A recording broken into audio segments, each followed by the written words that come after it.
So now let's discuss the comprehensive strategy for healing nice guy syndrome. I want to give you guys like a blueprint to follow, like a systematic process of steps that will help you to start healing and addressing these dysfunctional, outdated coping mechanisms and strategies we've developed from childhood and that we've dragged into the present all the way up until this day, which are polluting our relationships and putting us in this place of frustration and not getting our needs met. So the first place to begin with any problem that we're facing is awareness, self-awareness, and acceptance. Really coming to recognize that these patterns exist inside of us because they were necessary. We needed to develop these strategies in order to survive. That's what actually allowed us to progress from being an infant to the stage we are today. So in many ways, we can be grateful that we actually found a way, that we actually found a system of coping mechanisms and strategies and behaviors that enabled our survival.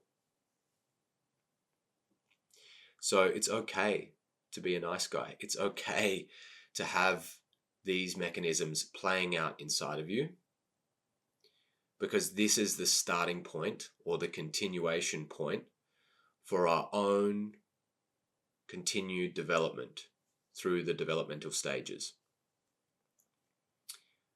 Without those strategies, maybe we wouldn't be here. We wouldn't have got to this stage. So it's really important to accept and validate the fact that we have these tendencies. It's okay. And that actually it's been a good thing. And at the same time, we can acknowledge that it has its limits and that it's served its purpose and it's time for us to grow beyond.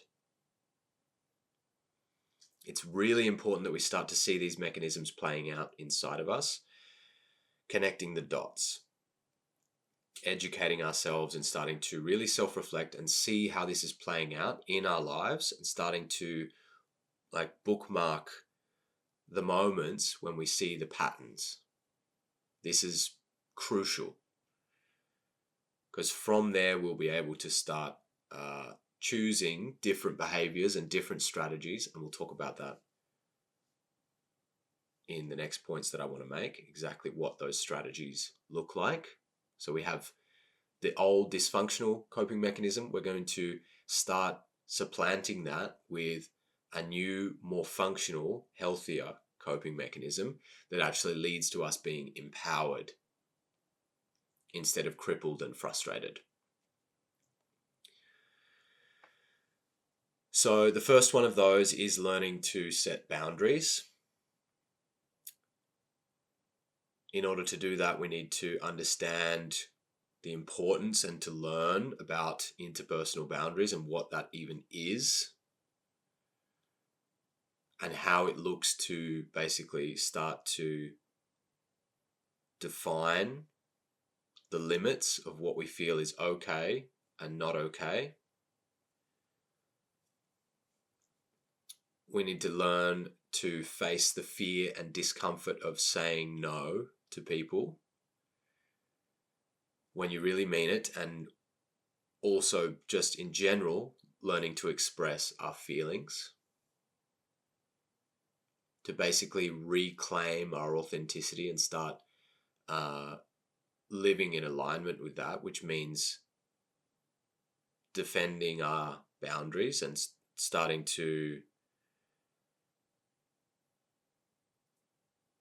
establish safety for ourselves instead of collapsing. We need to start standing up for ourselves, essentially, and advocating for our needs to get met, and learning how to actually negotiate boundaries in an elegant way, and not just like putting a wall in front of someone and say, hey, this way is my way or the highway. Either you do what I want or fuck off. That's not a boundary. That's a wall. And often nice guys swing from boundarylessness to not having any boundaries at all to really trying to assert their boundaries in an overly aggressive way. It's like the pendulum swings from all the way without any boundaries to aggressive, egotistic, domineering kind of boundaries. And they get kind of can get drunk on their own power. So we need to be aware of that and somehow cautious and learn to negotiate our boundaries in a win-win manner. So that becomes a mutually beneficial negotiation with others instead of being like, hey, it's my way or the highway. It's like, this is what I'm feeling, this is what I need, and I'm open to hearing your perspective.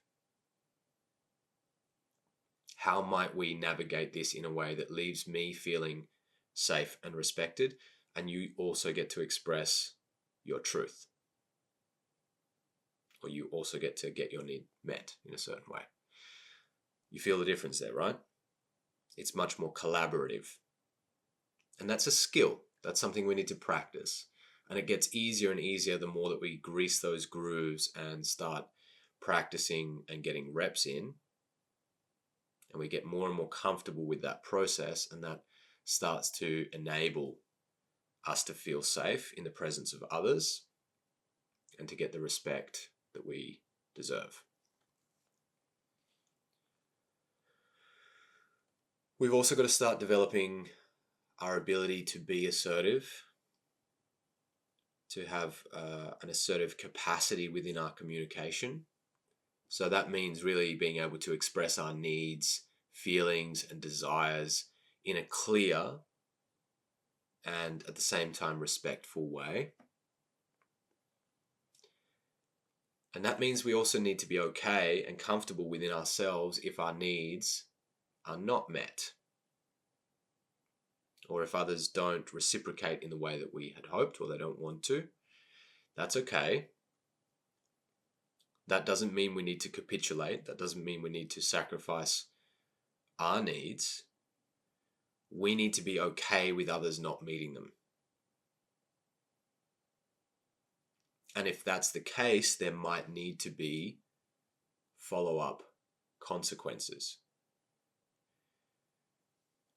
If I ask my partner for respectful communication and she continues to tell me to fuck off, I can express my need for clean, caring, considerate communication with her.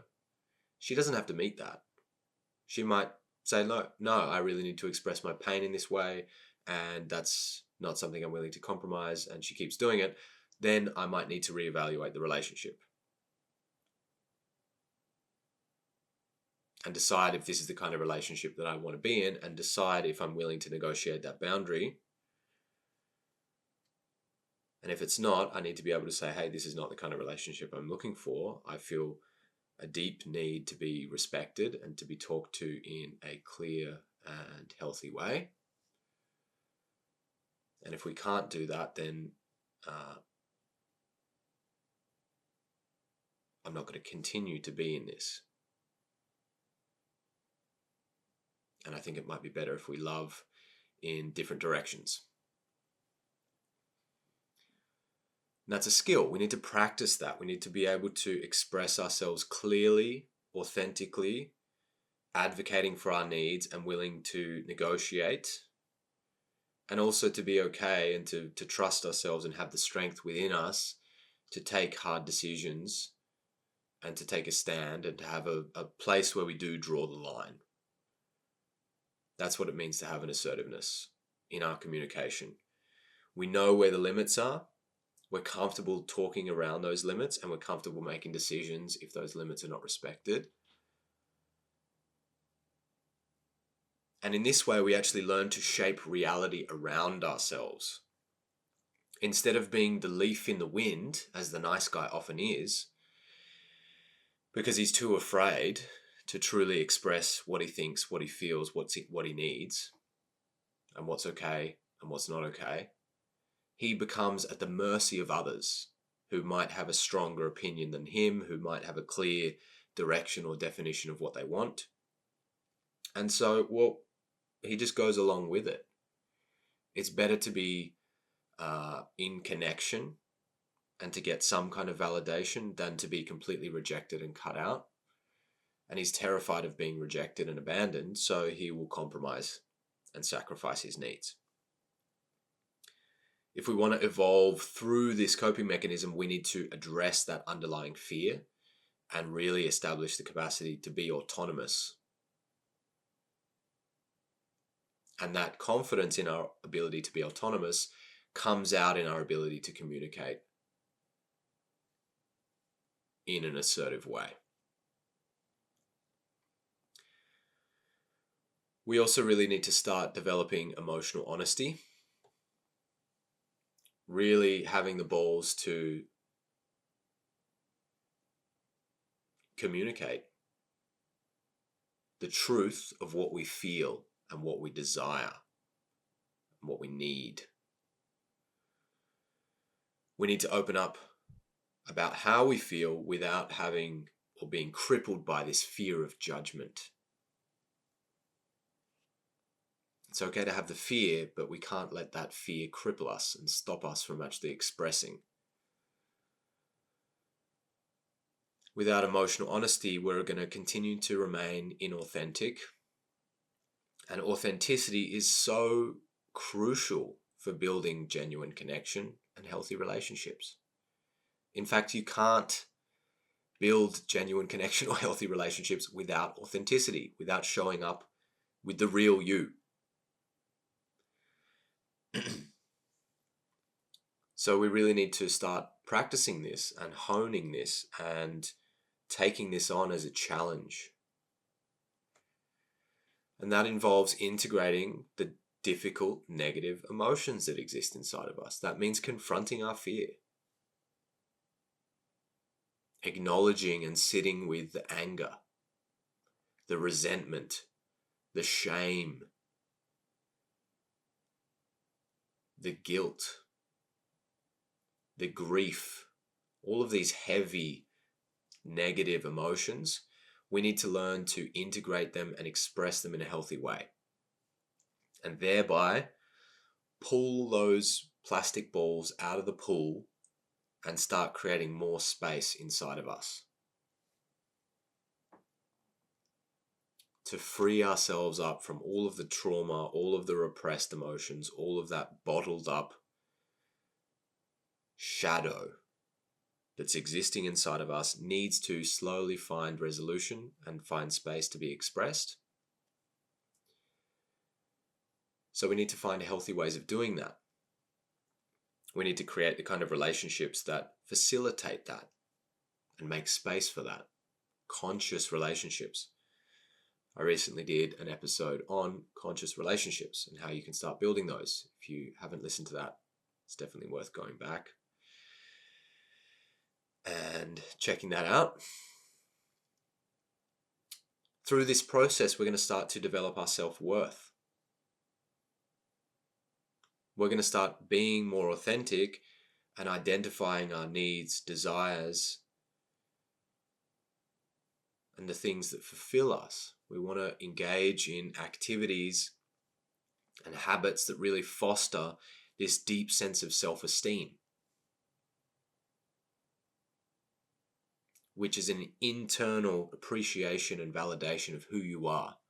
It's very hard to do that without engaging this practice of becoming authentic and really getting in touch with what you feel. We want to develop a sense of self-worth that is independent of others. So we're not at the mercy of them giving the approval that we crave. Behind this whole mechanism of pleasing people, people pleasing, is this hungry emptiness, this yearning, this void inside of us that we're trying to like pull resources and validation and approval from others into in order to somehow fill this gap and this emptiness, this void inside of us. And that is dysfunctional. It's okay to do that a bit. It's okay to obviously receive the gift of relationships that we have with others and to feel appreciated and loved and valued by others. It's a beautiful place to get approval, and this can certainly be a component of the self-worth that we develop. But it's a problem then when that becomes our main strategy. It's like we're reliant on external validation instead of actually developing the intrinsic qualities and character traits that allow us to validate ourselves.